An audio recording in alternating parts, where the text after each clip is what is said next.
বন্ধু, আমি যদি মারা যাই তাহলে কি তোর কষ্ট হবে না? ভালো কথা বলেছিস। তাহলে মারা যাওয়ার আগে আন্টিকে বলে যাস, মা আমি যদি মারা যাই তাহলে আমার বন্ধুদেরকে ডাল ভাতের বদলে বিরিয়ানি খাইয়ে দিও। সালা অনেকদিন হয়েছে বিরিয়ানি খাই না। আরে মজা করছি না, সত্যি সত্যি বলছি। তোর কি একটু খারাপ লাগবে না? না, একটুও খারাপ লাগবে না। তোকে তো আমার মনেই পড়বে না। ও আচ্ছা। কিরে, কি হয়েছে তোর? হট করে এরকম মন খারাপ করে আছিস কেন? কিরে, কথা বলছিস না কেন? কি হয়েছে বল আমাকে। আমি আমার জীবনের কোনো মানে খুঁজে পাচ্ছি না। মনে হচ্ছে আস্তে আস্তে আমি সবকিছু হারিয়ে ফেলছি। কেরিয়ার, সম্পর্ক, শান্তি সব যেন বালির মতো হাত থেকে ফসকে যাচ্ছে। তুই কি জানিস শরৎকালে গাছ যখন তার পাতা ঝরিয়ে দেয় তখন কি সে ভাবে সে সবকিছু হারিয়ে ফেলছে? জানি না হয়তো।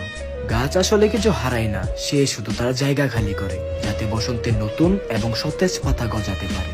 আমাদের লাইফটাও ঠিক তেমনই, মাঝে মধ্যে কিছু হারিয়ে যাওয়া মানে জীবন শেষ হয়ে যাওয়া নয়, বরং নতুন এবং ভালো কিছুর জন্য জায়গা তৈরি হওয়া। তাহলে বসন্ত আসতে এখনো বাকি?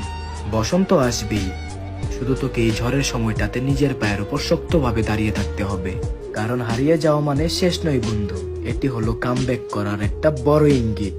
আচ্ছা বাবা, বুঝেছি। আমাকে আর জ্ঞান দেওয়া লাগবে না, চল চা খেয়ে আসি। আরেকটা কথা শোন,